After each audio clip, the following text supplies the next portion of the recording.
ក្រៅធ្វើការដូចឲ្យអូនទៅមានថ្មីដឹងទេបងឈឺណាថ្លៃគ្មានន័យខត់អូនមិនបានបើដឹងថាមានថ្ងៃនេះមិនបាញ់ខំដល់មានបាន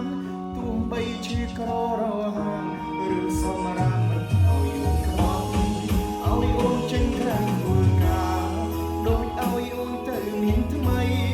ទោះបងយំស្លាប់មកថ្លៃអ្វីអ្វីអូនទៅហើយស្រលាញ់គេឲ្យសុខចុងបងមិនខត់ទេសនាអើយ